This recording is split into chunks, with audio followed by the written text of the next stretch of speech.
Hello everyone, आज के video में हम देखेंगे स्टोक्स लॉ के बारे में और टर्मिनल वेलोसिटी और उसके एक्सप्रेशन के बारे में। तो सबसे पहले शुरू करते हैं स्टोक्स लॉ से। तो इन 1845 सर जॉर्ज गैब्रियल स्टोक्स 1903 ये इनका जीवन काल है। तो इन्होंने 1845 में स्टोक्स लॉ दिया था, जो था which stated the law which gives the viscous force acting on a spherical object falling through the viscous medium. तो इन्होंने एक लॉ दिया जिस लॉ की मदद से हम विस्कस फोर्स फाइंड कर सकते थे उन ऑब्जेक्ट्स के ऊपर जो कि स्पेरिकल शेप में है और जो कि फॉल हो रहे हैं ऐसे मीडियम में जो कि विस्कस मीडियम है। तो अब इस डायग्राम में आप देख सकते हैं कि ये जो ऑब्जेक्ट है, ये पिंक कलर का, ये एक स्पेरिकल ऑब्जेक्ट है। ओके, और ये जो जिस मीडियम में ये ऑब्जेक्ट फॉल हो रहा है वो एक विस्कस मीडियम है। Okay, means viscous medium in the sense that medium will exert the drag force on this object. Okay, तो इसका स्टेटमेंट देखते हैं सबसे पहले स्टोक्स लॉ का। तो the viscous force F acting on a small sphere falling through the viscous medium is directly proportional to the radius of the sphere R and its velocity V through the fluid and coefficient of viscosity eta of the fluid। तो क्या बोला उन्होंने कि जो भी viscous force act होगा हमारे इस स्पेरिकल बॉल के ऊपर, ये स्पेरिकल बॉल ओके जो कि फॉल हो रहा है एक विस्कस मीडियम में, या फिर फॉल हो रहा है एक विस्कस मीडियम में, तो जो भी विस्कस फोर्स इसके ऊपर एक्ट होगा वो डायरेक्टली प्रोपोर्शनल रहेगा इस जो भी हमारा जो ये स्पीयर है, स्मॉल स्पीयर है, उसकी रेडियस को, ओके इसकी वेलोसिटी को, इसकी जो भी वेलोसिटी है नीचे गिरने की, ओके उस वेलोसिटी को डायरेक्टली प्रोपोर्शनल रहेगा वो विस्कस फोर्स, और साथ ही में प्रोपोर्शनल रहेगा वो viscous force coefficient of viscosity के इस फ्लूइड के। तो फिर से एक बार, जो भी विस्कस फोर्स एक्ट हो रहा है स्मॉल स्पीयर के ऊपर, जो कि फॉल हो रहा है एक विस्कस मीडियम में, वो विस्कस फोर्स डायरेक्टली प्रोपोर्शनल रहेगा इस स्पीयर की, जो भी स्पीयर है हमारा स्मॉल स्पीयर उसकी रेडियस को, ओके उसकी रेडियस को, उसकी वेलोसिटी को फॉल होने की, और ये जो मीडियम है इसके कोएफिशिएंट ऑफ विस्कोसिटी को। तो इन तीन चीज़ों को वो डायरेक्टली प्रोपोर्शनल रहेगा। तो इसे हम डायरेक्टली लिखेंगे कलेक्टिव फॉर्म में कि F is directly proportional to, इसे थोड़ा सा okay let's zoom it. Okay, यहाँ पे देख सकते हैं कि FV that is the viscous force जो भी एक्ट हो रहा है हमारे स्पेरिकल बॉल के ऊपर, ओके तो वो डायरेक्टली प्रोपोर्शनल है कोएफिशिएंट ऑफ विस्कोसिटी के ऊपर, रेडियस के ऊपर आपके स्पीयर की, और उसकी फॉल होने की वेलोसिटी के ऊपर। अब यहाँ पे प्रोपोर्शनलिटी साइन को हटाने के बाद यहाँ पे आएगा K that is nothing but the proportionality constant. Proportionality sign को हटाने के बाद इज इक्वल्स टू कांस्टेंट आएगा यहाँ पर प्रोपोर्शन, जहाँ पे K है प्रोपोर्शनलिटी कांस्टेंट, तो K है एक्सपेरिमेंटल कांस्टेंट या फिर प्रोपोर्शनलिटी कांस्टेंट। ओके, और एक्सपेरिमेंटल कांस्टेंट है, इसका मतलब ये हुआ कि K की वैल्यू फाइंड करने के लिए आपको एक्सपेरिमेंट परफॉर्म करने पड़ेंगे। तो आपको परफॉर्म करने की ज़रूरत नहीं है यहाँ पर, ये एक्सपेरिमेंट ऑलरेडी कुछ लोगों ने परफॉर्म किया है और उन्होंने K की वैल्यू को फाइंड किया है जो कि आती है 6 पाई, जो कि कितनी आती है 6 पाई। तो 6 पाई हम यहाँ पे पुट करेंगे तो हमें उस विस्कस फोर्स का फॉर्मूला मिलेगा जो कि एक्ट हो रहा है उस स्पेरिकल बॉल के ऊपर, जो कि विस्कस मीडियम में क्या हो रहा है, फॉल हो रहा है। ओके, तो वो फॉर्मूला आएगा FV is equals to 6 pi eta RV। तो ये है एक्सप्रेशन विस्कस फोर्स का जो कि एक्ट हो रहा है आपके स्पेरिकल ऑब्जेक्ट के ऊपर, जो कि मूव हो रहा है okay through the viscous medium. Okay, तो ये हो गया हमारा स्टोक्स लॉ। तो स्टोक्स लॉ की मदद से हमने क्या किया, उस विस्कस फोर्स को फाइंड किया जो कि एक्ट हो रहा है हमारे उस स्पेरिकल बॉल के ऊपर या फिर स्पेरिकल ऑब्जेक्ट के ऊपर, जो कि आपके विस्कस मीडियम में फॉल हो रहा है। ओके, आपके विस्कस मीडियम में फॉल हो रहा है। ओके, तो नेक्स्ट टॉपिक हम देखेंगे terminal velocity. So terminal velocity की डेफिनेशन पता करने से पहले हम एक छोटे से एक्सपेरिमेंट के बारे में सोचेंगे जहाँ पे हम एक स्पेरिकल ऑब्जेक्ट लेंगे और उसे हम ड्रॉप करेंगे एक विस्कस मीडियम में। ओके, देखिए यहाँ पे दिया है consider N spherical object falling through a viscous medium. तो जो भी फोर्सेस एक्ट हो रहे हैं हमारे उस ऑब्जेक्ट के ऊपर जो कि फॉल हो रहा है विस्कस मीडियम में, वो कौन कौन से फोर्सेस है देखते हैं। सबसे पहला फोर्स है विस्कस फोर्स, जिसके बारे में हमें अभी पढ़ा स्टोक्स लॉ के थ्रू, जिसको हमने फाइंड किया। तो विस्कस फोर्स एक्ट होगा डायरेक्टली अपवर्ड डायरेक्शन और its magnitude is goes on increasing with the increase in its velocity. जैसे जैसे वेलोसिटी बढ़ते जाएगी हमारे इस स्पेरिकल ऑब्जेक्ट की, तो उसके ऊपर एक्ट होने वाला जो भी विस्कस फोर्स है वो बढ़ेगा, क्योंकि हमको पता है कि viscous force is directly proportional to the velocity of that object which is falling through the viscous fluid और विस्कस मीडिया। तो जो विस्कस फोर्स है उसकी डायरेक्शन रहेगी upward direction, that is nothing but what, that's opposing force. Okay, next है gravitational force, जो कि act होगा आपके ऑब्जेक्ट के ऊपर, जो कि रहेगा वर्टिकली डाउनवर्ड डायरेक्शन में। नेक्स्ट है बॉइंट फोर्स। अब buoyant force is due to what, buoyant force is due to buoyancy. तो जब भी आप कोई ऑब्जेक्ट किसी फ्लूइड में ड्रॉप करते हो तो वो जो भी फ्लूइड है वो अपोज करता है या फिर अपथ्रस्ट फोर्स एग्जर्ट करता है आपके उस बॉडी के ऊपर। तो that force is nothing but a buoyant force, जिसके बारे में आर्किमिडीज ने सबसे पहले सबसे अच्छे से उसको डिस्क्राइब किया था। तो यहाँ पे आप डायग्राम में देख सकते हैं कि कौन कौन से फोर्स एक्ट हो रहे हैं। सबसे पहला फोर्स है mg का फोर्स, जो कि एक्ट हो रहा है डाउनवर्ड डायरेक्शन में, और जो दो फोर्स अपोजिट डायरेक्शन में एक्ट हो रहे हैं वो है upthrust force, that is the force of buoyancy या फिर बॉयंट फोर्स, और नेक्स्ट है विस्कस फोर्स, जिसकी डायरेक्शन है अपोजिट। तो ये दोनों फोर्स एक डायरेक्शन में एक्ट हो रहे हैं। ओके, तो और इनकी जो डायरेक्शन है वो अपोजिट है to the direction of weight, जो कि डाउनवर्ड डायरेक्शन में। तो जो भी यहाँ पे नेट फोर्स एक्ट हो रहा है यहाँ पर, here the net downward force acting is given by F is equals to Fg minus Fg की जो डायरेक्शन है वो है डाउनवर्ड डायरेक्शन। ओके, Fg की जो डायरेक्शन है वो यहाँ है, एक मिनट,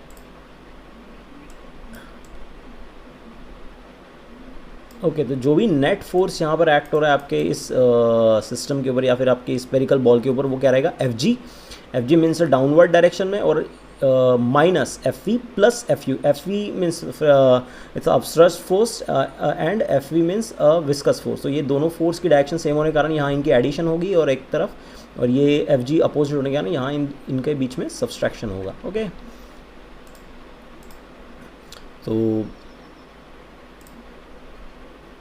तो ये हो गया net force is responsible for the initial increase in velocity. अब ये जो फोर्स है वो रिस्पॉन्सिबल रहेगा इनिशियल इंक्रीज इन वेलोसिटी के लिए। तो शुरुआती में जो भी वेलोसिटी बढ़ेगी आपकी उस नेट फोर्स के कारण ही बढ़ेगी। ओके, नेट डाउनवर्ड फोर्स के कारण ही बढ़ेगी। तो अब यहाँ पे आप देखेंगे आगे, among the given force Fg and Fu are constant while Fe is increasing in the increase in velocity. तो आपको पता है इन सारे फोर्स में Fg जो है ये कांस्टेंट रहेगा, that's a constant. Of course the weight of that spherical ball is constant. Okay, बॉइंट force भी कांस्टेंट रहेगा। ओके, तो और जो कि बॉइंट फोर्स निर्भर करता है आपके जो ऑब्जेक्ट है उसके वॉल्यूम के ऊपर, जो कि कांस्टेंट रहेगा, और वो निर्भर करता है आपके लिक्विड की डेंसिटी के ऊपर, जो कि कांस्टेंट रहेगी, और जी के ऊपर, जो कि कांस्टेंट। तो Fu जो है, जो अपथ्रस्ट फोर्स है यहाँ पे या फिर बॉयलेंट फोर्स है, वो रहेगा कांस्टेंट। तो Fu भी है यहाँ पर कांस्टेंट, Fg भी है कांस्टेंट, लेकिन Fv जो है that is nothing but viscous force is depend on the velocity of your object. Okay, ये जो स्पेरिकल ऑब्जेक्ट है तो वो जाएगा बढ़ते हैं यहाँ पर। तो क्या होगा, तो अगर आपका Fe अगर बढ़ते जाएगा तो इन यहाँ पे दो टर्म है, एक Fg और एक है Fe प्लस Fu। अगर समझ लीजिए कि शुरुआत में Fe का मैग्नीट्यूड कम रहेगा तो आपको कुछ ना कुछ पॉजिटिव आंसर मिलेगा F का, लेकिन अगर Fe की वैल्यू इतनी बढ़ गई कि Fe प्लस Fu मिला के अगर हो गया Fg। ओके, यहाँ पे देखते हैं हम कि Fe की वैल्यू, यहाँ Fe जो है आपका, अगर जो आपका फ्रिक्शन विस्कोसिटी का फोर्स है उसकी वैल्यू इतनी बढ़ गई कि वो वैल्यू पहुंच गई कहाँ पर, कि जहाँ पे Fe प्लस Fu मिला के हो जाएगा Fe। तो जो भी रिजल्टेंट फोर्स आपके ऊपर, आपके जो ऑब्जेक्ट के ऊपर एक्ट होगा वो हो जाएगा ज़ीरो। देखिए यहाँ पे क्या दिया हुआ है, ये स्टेटमेंट मैं ऑलरेडी एक्सप्लेन कर चुका हूँ कि F G and F U are constant but F E is not constant. The stage is reach where the net force F become zero. एक ऐसी स्टेज आएगी जहाँ पे जो भी आपका फोर्स एक्ट हो रहा है आपके ऑब्जेक्ट के ऊपर वो जीरो हो जाएगा. कब? जब आपका एफ जी का फोर्स ये बराबर रहेगा F U plus F V के फोर्स के बराबर. After that the downward velocity remains constant. इसके बाद जो भी आपके ऑब्जेक्ट के गिरने की जो भी वेलोसिटी है वो कांस्टेंट ही रहेगी. This constant downward velocity is called as terminal velocity. उस वेलोसिटी को हम टर्मिनल वेलोसिटी कहते हैं. Now onward the viscous force F V is also constant. उसके बाद उस टर्मिनल वेलोसिटी के बाद आपका एफ वी जो है मीन्स विस्कस फोर्स ये भी कांस्टेंट ही रहेगा.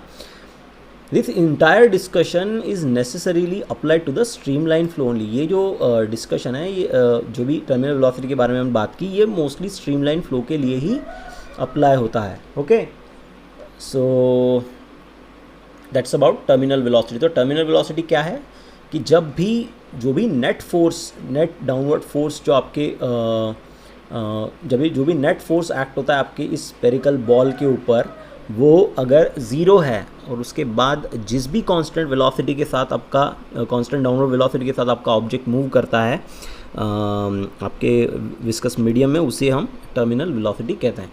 तो ये हो गया टर्मिनल वेलोसिटी के बारे में. तो टर्मिनल वेलोसिटी को समझने के लिए इस तरीके का डिस्कशन, इस तरीके का एक्सप्लेनेशन ज़रूरी था क्योंकि वो बहुत जल्दी समझ में नहीं आती.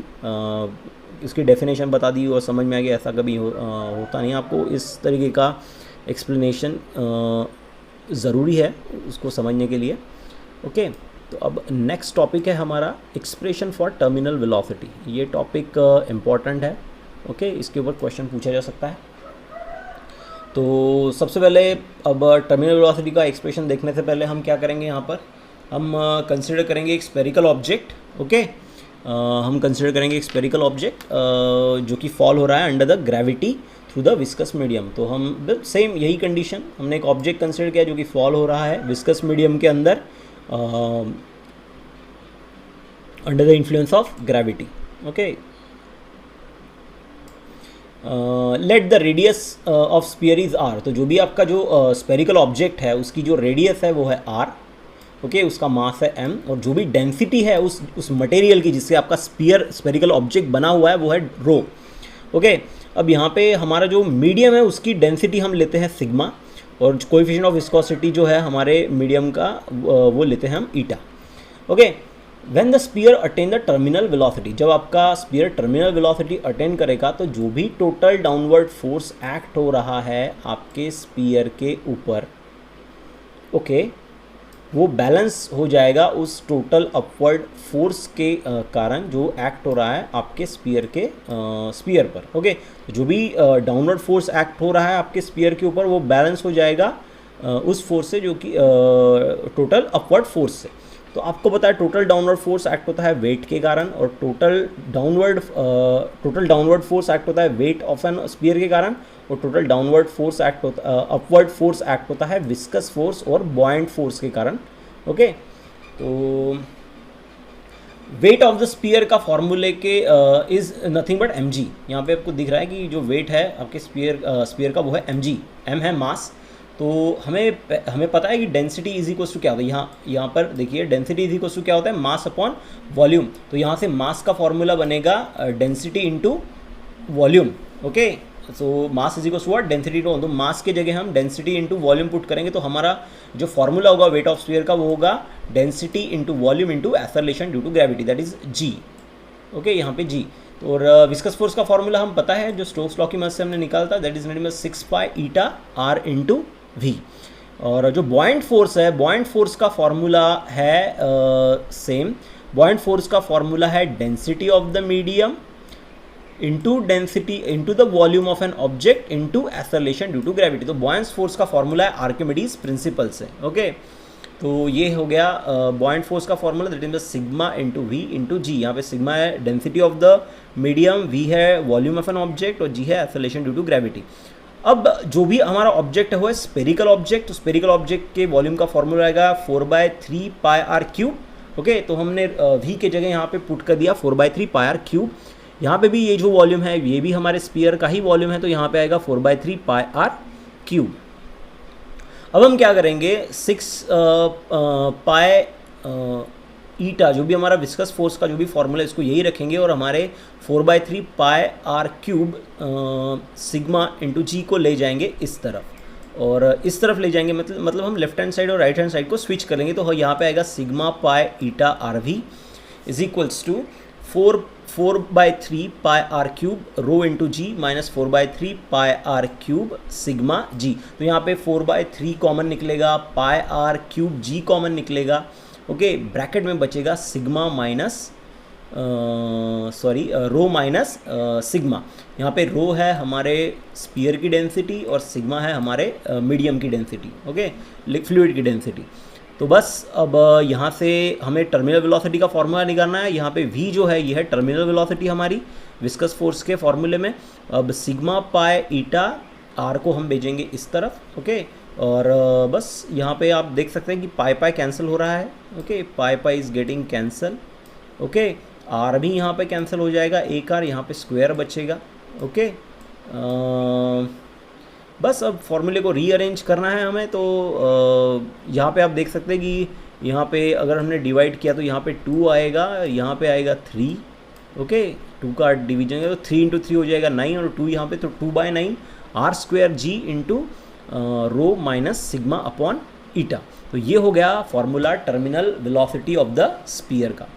तो ये एक्सप्रेशन आपको पूछा जा सकता है 3 मार्क के लिए एग्ज़ाम में, ओके और इसके बाद इसी इक्वेशन को रीअरेंज करके हम कोएफिशिएंट ऑफ विस्कोसिटी का भी फॉर्मूला निकाल सकते हैं, ओके तो ईटा को इधर लेके जाइए, वी को इधर लेके आइए, तो फॉर्मूला बनेगा eta is equals to 2/9 R square rho minus G sigma upon V. ये फार्मूला है आपको ये फार्मूला आपके coefficient of viscosity of the fluid का। अगर पूछा जाए तो निकालिए, नहीं तो अगर आपको टर्मिनल वेलोसिटी पूछिए तो बस यहाँ पे आप रुक सकते हैं, ओके यहाँ तक जाने की ज़रूरत नहीं है। तो